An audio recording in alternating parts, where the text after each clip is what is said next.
No sé si os habéis dado cuenta que desde el principio del culto hasta ahora el Espíritu Santo está hablando acerca de que tenemos que seguir en medio de las dificultades, en medio de los problemas. En varias oraciones ha habido: Señor, ayúdanos en medio de las dificultades. Esta semana lo he pasado muy mal. Yo también, Alfredo, no es el único. Y creo que el Señor tiene palabra de consuelo para hoy, para nosotros.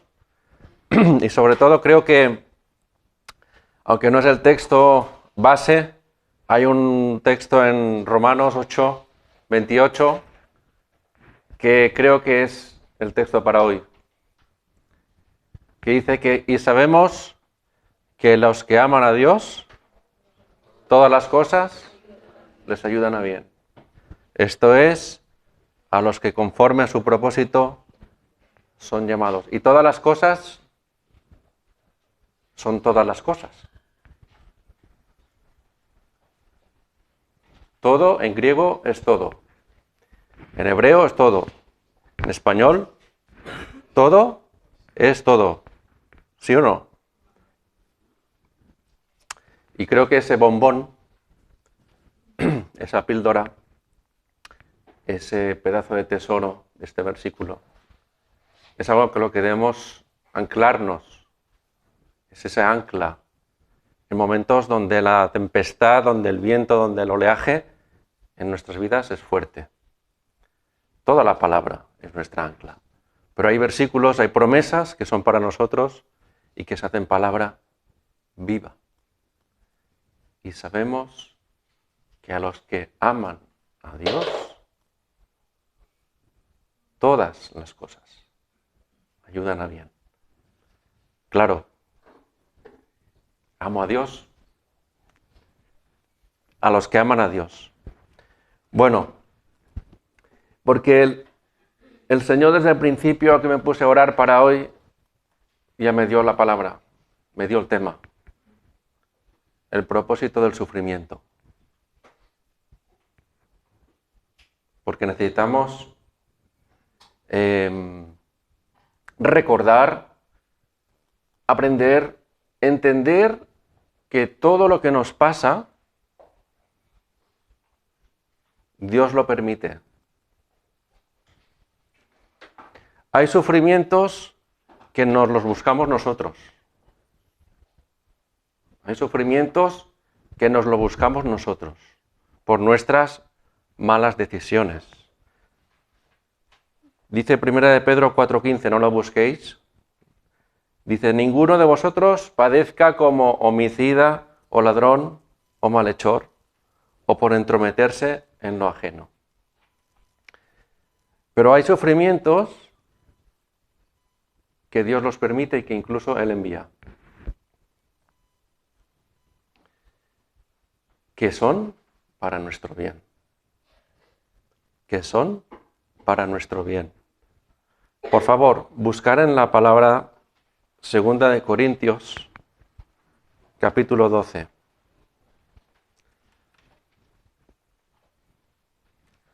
Segunda de Corintios, capítulo 12. Un texto muy conocido que habla de un aguijón que tenía Pablo. Segunda de Corintios, capítulo 12. Vamos a leer del 1 al 10. Dice así. Ciertamente no me conviene gloriarme, pero vendré a las visiones y a las revelaciones del Señor. Conozco a un hombre en Cristo que hace 14 años, si en el cuerpo no lo sé, si fuera del cuerpo no lo sé, Dios lo sabe. Fue arrebatado hasta el tercer cielo.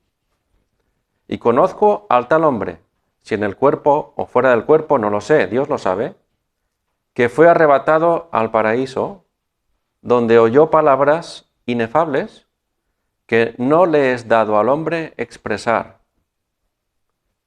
De tal hombre me gloriaré, pero de mí mismo en nada me gloriaré, sino en mis debilidades. Sin embargo, si quisiera gloriarme, no sería insensato, porque diría la verdad, pero lo dejo, para que nadie piense de mí más de lo que en mí ve u oye de mí. Y para que la grandeza de las revelaciones no me exaltase desmedidamente, me fue dado, un aguijón en mi carne, un mensajero de Satanás, que me abofetee, para que no me enaltezca sobremanera. Respecto a lo cual, 3 veces he rogado al Señor que lo quite de mí. Y me ha dicho: bástate mi gracia, porque mi poder se perfecciona en la debilidad. Por tanto, de buena gana me gloriaré más bien en mis debilidades, para que repose sobre mí el poder de Cristo. Por lo cual, por amor a Cristo, me gozo en las debilidades, en afrentas, en necesidades, en persecuciones, en angustias.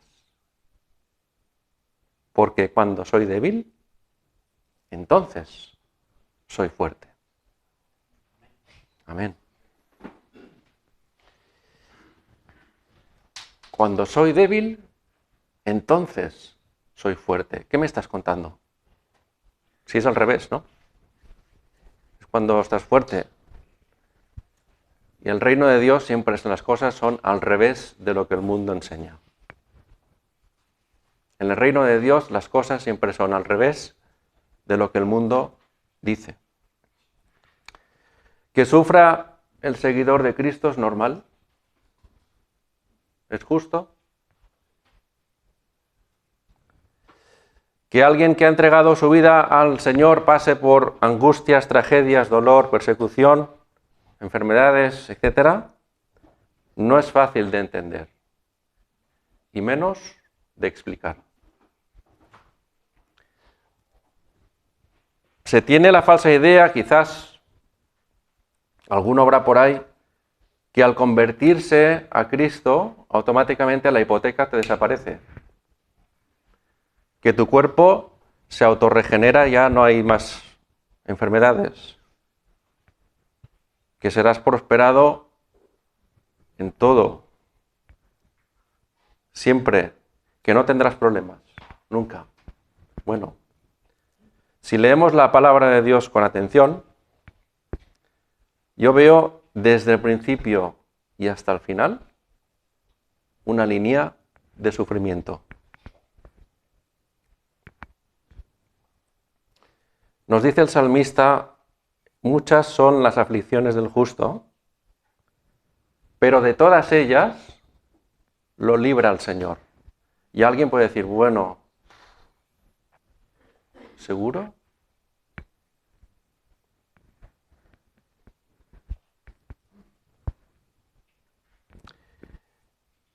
Seguro. En nuestra manera de ver las cosas, antes también se ha dicho, alguien lo ha dicho, que a veces nosotros vemos las cosas y no las entendemos, nos duelen, nos hacen sufrir. Entonces vemos el sufrimiento como algo que hay que evitar.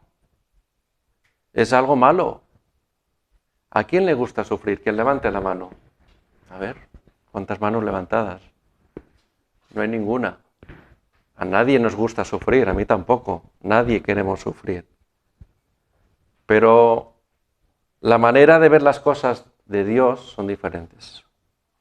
Porque Dios utiliza todo para nuestro bien, a los que aman a Dios. Incluso el sufrimiento es un instrumento que Dios utiliza para llevar a cabo su propósito en nuestra vida. Y Dios incluso usa el sufrimiento para llevar a cabo su voluntad. Todo tiene un propósito, hermanos. Todo tiene un propósito. El sufrimiento también. ¿Qué le pasaba al apóstol Pablo que escribió este texto?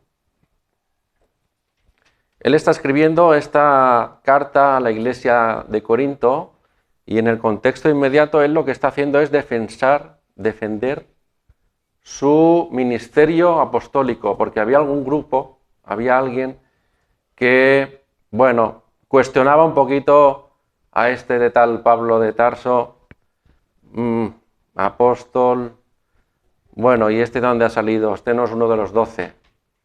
Este viene aquí, bueno, y él lo que está haciendo, si leéis la carta, en los capítulos anteriores, está defendiendo su ministerio y su llamado apostólico. Y en este texto que hemos leído, Pablo nos habla de una espina, de un aguijón. ¿Os acordáis? Dice en el versículo 7, para que la grandeza de las revelaciones no me exaltase desmedidamente, me fue dado un aguijón en mi carne. Lo que está haciendo él ha explicado ese tal hombre que del que hablan los primeros versículos es el mismo. Conozco a un hombre en Cristo que hace 14 años, es él, está hablando de él. Es Pablo quien ha tenido esa experiencia. Es Pablo quien ha ido al cielo.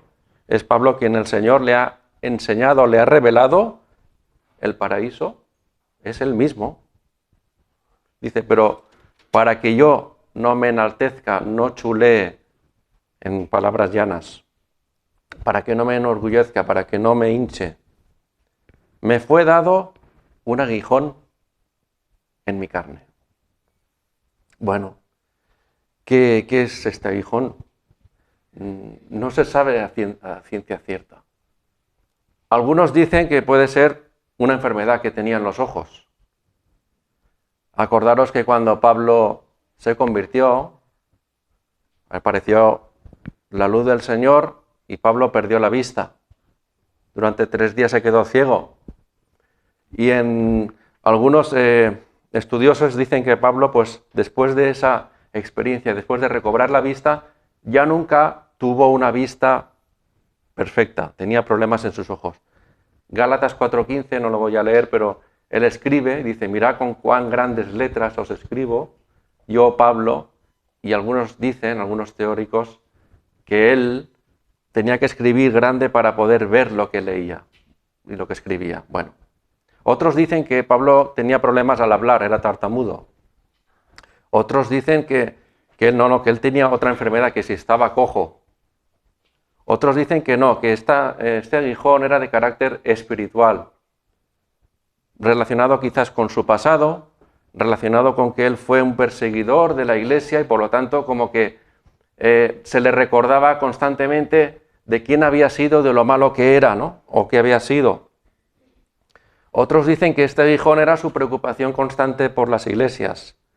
Otros dicen que eran los judíos el aguijón en la carne, los judíos que le ponían tropiezo, que les perseguían, etcétera, etcétera. Bueno, no sabemos bien qué es el aguijón, pero lo cierto es que hay un aguijón.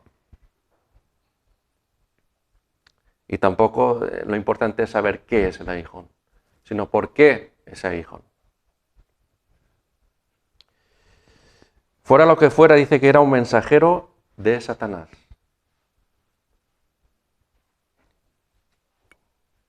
Pero Dios lo permite. Y Pablo discierne el porqué. Y eso es algo que tenemos que hacer nosotros en nuestras vidas. Discernir lo que nos viene, lo que nos pasa, qué es lo que quiere el Señor de eso. Porque Pablo lo dice. Dice que fue dado un aguijón para que la grandeza de las revelaciones yo no me exaltase desmedidamente. Él discernió por qué le fue dado ese aguijón.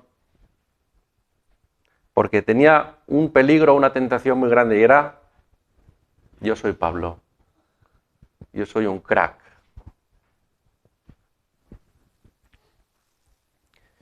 ¿Qué es lo que hace Pablo?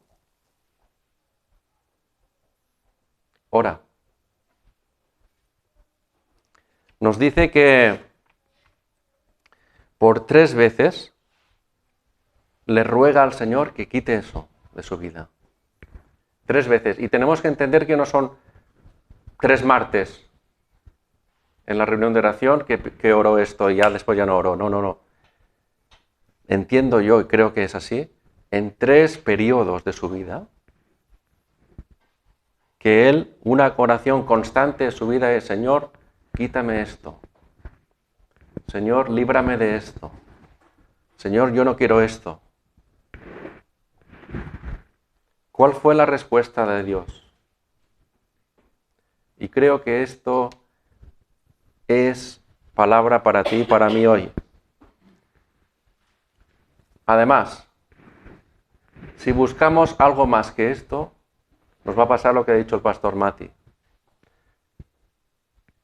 Vamos a querer siempre buscar problemas en los demás, circunstancias. Tenemos que poner nuestra vista en Cristo. Porque, ¿sabéis lo que nos dice Dios a ti y a mí? Igual que a Pablo. Te basta mi gracia. Bástate mi gracia. Es que no necesitamos nada más, hermanos. Piénsalo bien. ¿Queremos algo más que la gracia? ¿Necesitas algo más que la gracia de Dios en tu vida? Porque si necesitas algo más, no has entendido lo que es la gracia. No he entendido lo que es la gracia aún. Si yo necesito algo más. ¿Qué es la gracia? Os pregunto, ¿qué es la gracia? Un favor no merecido, un regalo inmerecido. Darte algo que no te mereces. ¿Qué es la gracia de Dios? Es la salvación en Cristo Jesús, Señor nuestro. Por gracia habéis sido salvados, por medio de la fe, no por obras. Y la gracia viene de Dios. ¿Quieres algo más que la gracia de Dios en tu vida? Te basta, me basta su gracia. Si yo logro captar esto y vivir esto, y yo soy el primero que le cuesta, que se olvida, voy a vivir de otra manera. Voy a vivir con ese gozo que habla la Biblia. Ese gozo de la salvación que muchas veces en mi vida yo no lo veo, que no experimento. ¿Por qué? Porque me olvido de que me basta su gracia, que no necesito nada más.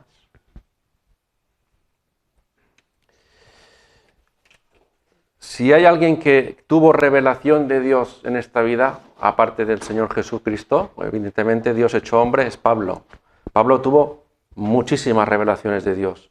En su conversión, viendo al varón macedonio, en Corinto, en Jerusalén, cayendo en éxtasis y después de comparecer en el concilio. Cuando iba a Roma, cuando están a punto de naufragar, Dios le habla otra vez. En el texto de hoy, donde vemos que es arrebatado al mismísimo paraíso. Te basta mi gracia. Emi, Mati, Nancy, todos. Te basta mi gracia.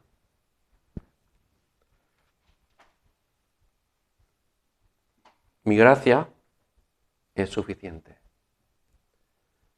El Señor no le respondió a Pablo lo que Pablo quería, pero le dio la gracia para soportarlo. Y esto es una realidad en nuestras vidas también. Muchas veces puede pasar lo mismo. El Señor no te dé lo que tú quieres, pero te dará la gracia para soportar. Mi poder se perfecciona en la debilidad. Señor, ¿no lo podrías haber diseñado de otra manera? No, es así. Dios lo ha hecho así. Mi poder, el poder de Dios, en tu vida y en mi vida, se perfecciona cuando estamos fuertes y cuando todo nos va bien. No en la debilidad. Por eso dice Pablo, pues me gloriaré en mis debilidades. Quiero que vengan debilidades a mi vida. Uy, cuidado. Un momento. ¿Seguro?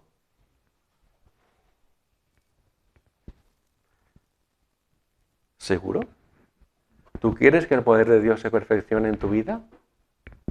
Pues vendrán debilidades, vendrá el sufrimiento.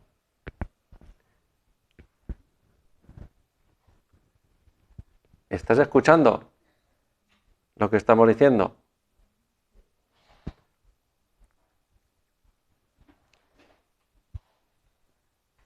En momentos de debilidad es cuando más dependemos del Señor y no nuestras fuerzas, porque necesitamos entender y acordarnos de Juan 15, que dice que yo soy la vid y vosotros los pámpanos.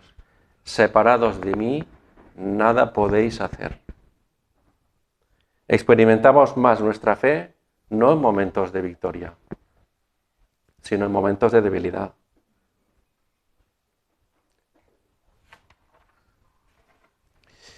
Me gloriaré más bien en mis debilidades. Pablo, en lugar de lamentarse, en lugar de enfadarse, entiende, discierne que, bueno, pues Señor, gloria a ti por mis debilidades, porque tu poder se está perfeccionando en mi vida. Me complazco porque cuando soy débil es cuando soy más fuerte. Esto es al revés de lo que el mundo enseña. Dice que los fuertes son los que dominan, ¿no? En el Señor, cuando eres débil, es cuando eres más fuerte. ¿Lo entiendes esto? Cuesta entenderlo, porque nuestra lógica humana no lo entiende esto. Pero es palabra de Dios, es por fe. Cuando soy débil, es cuando soy fuerte. Porque Dios no ve las cosas como nosotros las vemos. Porque el sufrimiento de Dios es enviado a nuestras vidas para fortalecernos, para fortalecer nuestra fe, para moldearnos, porque Dios tiene un propósito en nuestra vida, en tu vida y en mi vida, y lo va a cumplir, porque dice que aquel que empezó la buena obra, la perfeccionará. Amén. Para parecernos cada día más a Jesús nuestro Señor. Santiago, capítulo 1, si lo queréis buscar, también nos habla un poquito de esto. Nos habla de las pruebas. Santiago, capítulo 1. Hermano, Santiago escribe a hermanos que habían sido expulsados, perseguidos de su casa, de su tierra, y fueron dispersados por todo el Imperio Romano a causa de su fe. No tenían problemas para pagar la hipoteca. Habían tenido que huir de sus casas, de sus vidas, de su entorno. Dice Santiago 1, a partir del 2. Hermanos míos, tened por sumo gozo cuando os halléis en diversas pruebas. Pero repito, les está hablando no a personas que hay, a ver cómo voy a pagar la luz, a ver que tengo que cambiar las ruedas del coche y no sé si podré pagarlas, a ver que es que el trabajo tengo al jefe. No. Personas que han tenido que dejarlo todo a causa de Jesucristo. Hermanos míos, tened por sumo gozo cuando os halléis en diversas pruebas, sabiendo que la prueba de vuestra fe produce paciencia. Mas tenga la paciencia su obra completa, para que seáis perfectos y cabales, sin que os falte cosa alguna. Y si alguno de vosotros tiene falta de sabiduría, pídala a Dios, el cual da a todos abundantemente y sin reproche, y le será dada. Pero pida con fe, no dudando nada, porque el que duda es semejante a la onda del mar, que es arrastrada por el viento y echada de una parte a otra. No piense pues que quien tal haga, que recibirá cosa alguna del Señor. ¿Qué es lo que hace el sufrimiento en nuestra vida? ¿Cuál es su propósito? Bueno, varios. Primero, creo que revela nuestro carácter, da a conocer nuestro carácter. Tú cuando exprimes a un limón, ¿qué sale? El zumo del limón, lo que hay dentro, ¿verdad? En nuestras vidas pasa igual, cuando somos exprimidos, sale lo que tenemos dentro. Lo que de verdad, no lo que aparentamos. Lo que de verdad hay en nuestro interior. Fijaros, vámonos a nuestro amigo Job.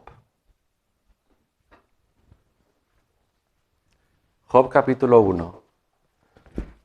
Porque él y su esposa son dos ejemplos de esto, de que el sufrimiento revela el carácter, de verdad lo que hay en el interior de la persona. Job 1, voy a leer a partir del 8 hasta el 12 y después me pasaré a otro, pero ya os aviso. Vamos a leer Job 1 a partir del 8. Dice, y Jehová dijo a Satanás, ¿no has considerado a mi siervo Job, que no hay otro como él en la tierra? Varón perfecto y recto, temeroso de Dios y apartado del mal. Este era Job, ¿eh? Lo voy a repetir. Jehová dijo a Satanás, ¿no has considerado a mi siervo Job, que no hay otro como él en la tierra? Varón perfecto y recto, temeroso de Dios y apartado del mal. Respondiendo Satanás a Jehová, dijo, ¿acaso teme Job a Dios de balde? ¿No le has cercado alrededor a él y a su casa y a todo lo que tiene? Al trabajo de sus manos has dado bendición. Por tanto, sus bienes han aumentado sobre la tierra. Pero extiende ahora tu mano y toca todo lo que tiene, y verás si no blasfema contra ti en tu misma presencia. Dijo Jehová a Satanás, he aquí, todo lo que tiene está en tu mano. Solamente no pongas tu mano sobre él. Y salió Satanás de delante de Jehová. Bueno, y ya sabemos lo que pasa. ¿Qué es lo que ocurre? Job pierde todo. Todo lo pierde. Menos su esposa. Mira si era mala que ni Satanás la quería. Pierde a sus animales, pierde las casas, pierde sus hijos, sus hijas. En un momento, ¿eh? Versículo 20. Dice, entonces Job se levantó y rasgó su manto y rasuró su cabeza y se postró en tierra y adoró. Y dijo, desnudo salí del vientre de mi madre y desnudo volveré allí. Jehová dio y Jehová quitó. Sea el nombre de Jehová bendito. En todo esto no pecó Job, ni atribuyó a Dios despropósito alguno.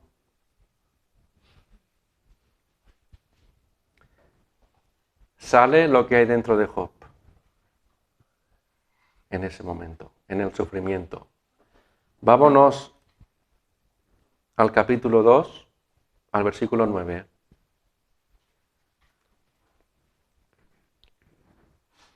Dice, entonces le dijo su mujer, ¿aún retienes tu integridad? Maldice a Dios y muérete.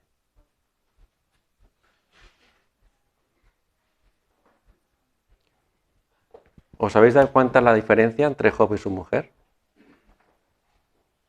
¿Qué es lo que ocurre cuando su mujer observa lo que está pasando? Sale lo que hay dentro. ¿Aún retienes tu integridad? Maldice a Dios. Cuidado, ¿eh? maldice a Dios y muérete. Y Job le dice, como suele hablar cualquiera de las mujeres fatuas, has hablado. ¿Qué? ¿Recibiremos de Dios el bien y el mal no lo recibiremos?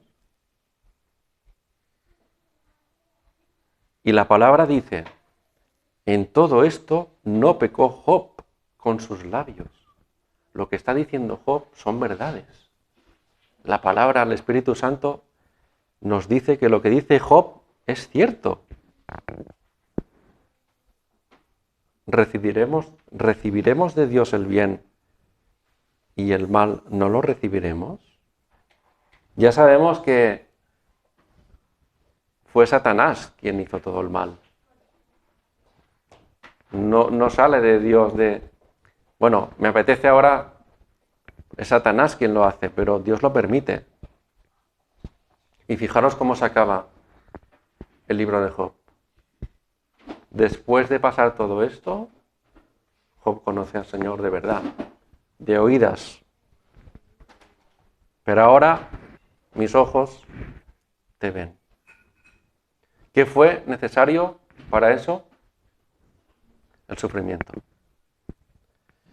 El sufrimiento rompe nuestro orgullo y nos mantiene humildes. Lo necesitamos para no caer en el orgullo, para mantenernos humildes. El sufrimiento nos motiva, nos arrastra, nos empuja a acercarnos a Dios. Pablo dice, 3 veces he rogado. Ya he dicho antes, no son 3 oraciones de los martes, 3 periodos de búsqueda intensa de Dios. Si no sufrimos, no buscamos al Señor, hermanos. Me parece que esto es una verdad. A veces el sufrimiento es como un... ¿Dónde estás? Que te vas. Que te vas por ahí, que no estás. ¿Dónde estás? ¿Te estás distrayendo? Búscame. Además, te lo traigo para tu bien. Fíjate si Dios es bueno. Y el sufrimiento además hace que nuestra fe crezca.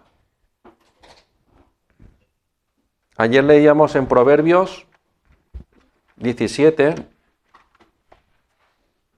un proverbio que la verdad se me pasaba por alto muchas veces, no caí nunca, pero dice 17:3, el crisol para la plata y la hornaza para el oro.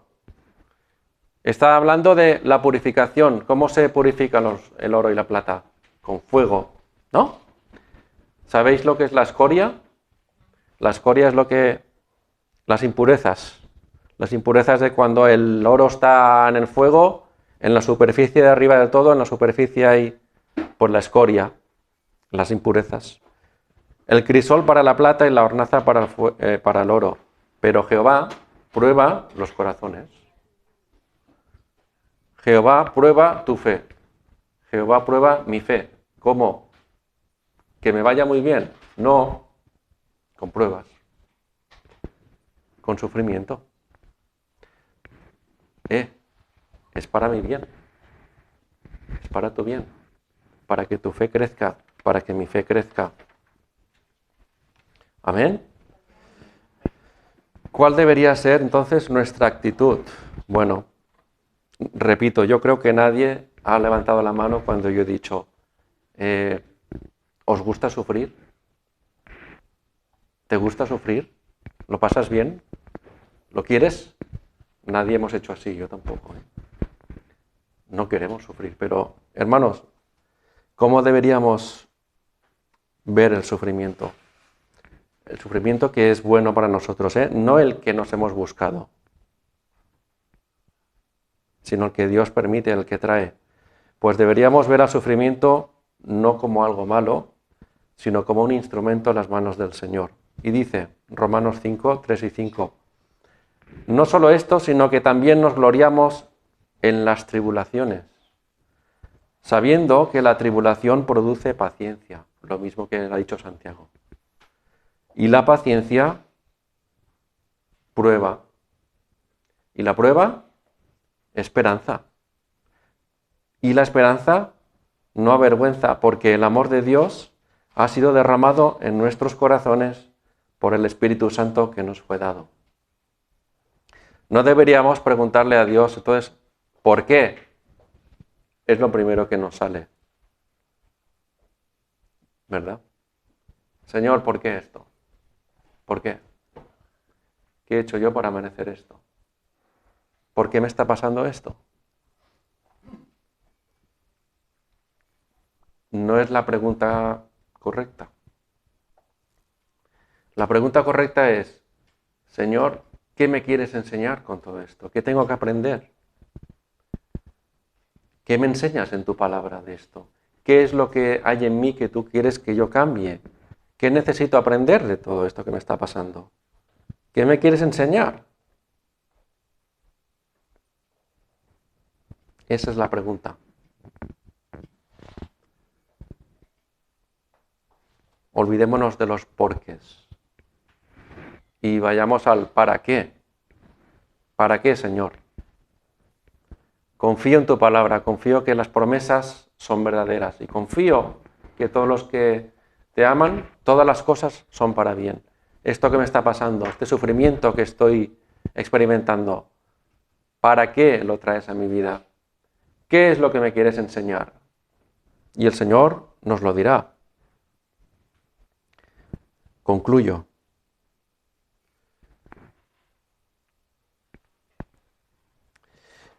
Hebreos 4, por favor, si lo queréis buscar. Hebreos 4.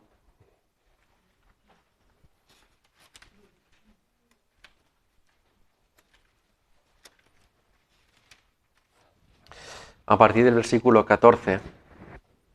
Hebreos 4, 14 dice, por tanto, teniendo un gran sumo sacerdote que traspasó los cielos, Jesús, el Hijo de Dios, retengamos nuestra profesión, porque no tenemos un sumo sacerdote que no pueda compadecerse de nuestras debilidades, sino uno que fue tentado en todo según nuestra semejanza, pero sin pecado. Acerquémonos, pues, confiadamente al trono de la gracia, para alcanzar misericordia y hallar gracia para el oportuno socorro.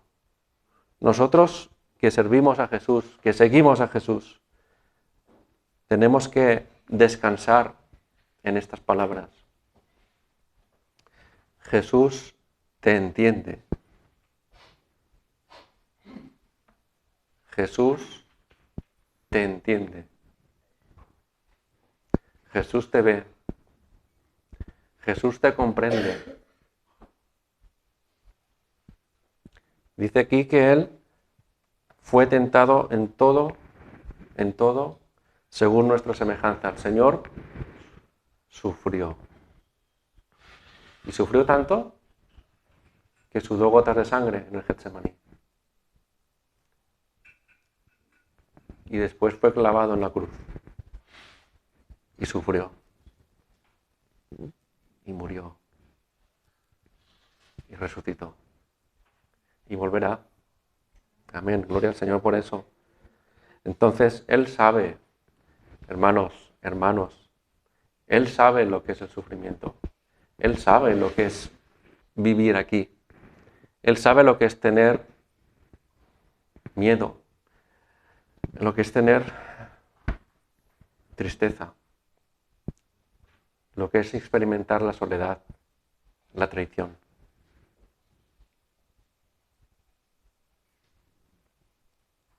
No se nos olvide esto, que no tenemos un sumo sacerdote que no se compadezca, sino tenemos un sumo sacerdote que se compadece de nosotros y que Él ha pasado lo mismo. Entonces, me gustaría dejar unos bomboncitos que no son versículos, pero creo que son bomboncitos. No es mío, esto lo he copiado. Dice así, pero me gustó mucho. Dice, si pasas por escasez y te agobia la incertidumbre del futuro, acuérdate de Jesús, que Él, siendo rico, se hizo pobre. Nació en un establo y vivió sin nada, incluso sin una piedra sobre recostar su cabeza. Aún en su muerte no tenía ni tumba. Le tuvieron que prestar una. ¿Os acordáis de José de Arimatea? Él conoce tu debilidad y se identifica con la escasez porque él sufrió pobreza. Si eres traicionado o has sido traicionado o estás siendo traicionado, acuérdate que Jesús fue traicionado por aquellos que decían ser sus amigos. Quien lo entregó fue uno que estuvo 3 años con él. Quien lo entregó incluso tenía hasta en la bolsa del dinero, el tesorero. Si se han burlado o han hablado mal de ti, acuérdate que de Jesús también lo hicieron.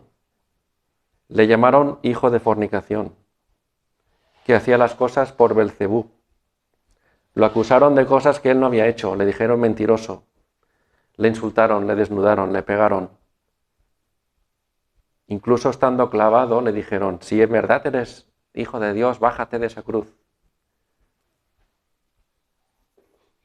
Si experimentas soledad, acuérdate de que Jesús fue abandonado por todos sus amigos en el momento que más necesitaba. Incluso él exclama en la cruz, Elí, Elí, lama sabactaní, que significa, Dios mío, ¿por qué me has abandonado? Jesús sabe lo que es sentirse solo. Comprende tu soledad. Si llegas a padecer enfermedad, acuérdate de que Él clavó en la cruz nuestras enfermedades y sanó nuestras dolencias,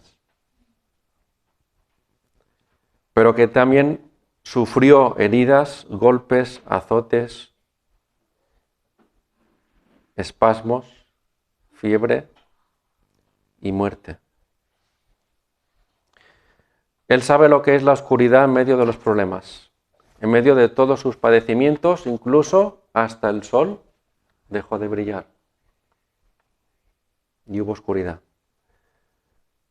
Y todo esto lo hizo por amor, por ti y por mí. Tal vez nunca en esta vida entenderemos la razón ni los porqués. No obstante, la palabra nos deja con esta preciosa promesa, y es esta. A los que aman a Dios, todas las cosas les ayudan a bien. Esto es, a los que conforme a su propósito son llamados. Que el Señor nos bendiga.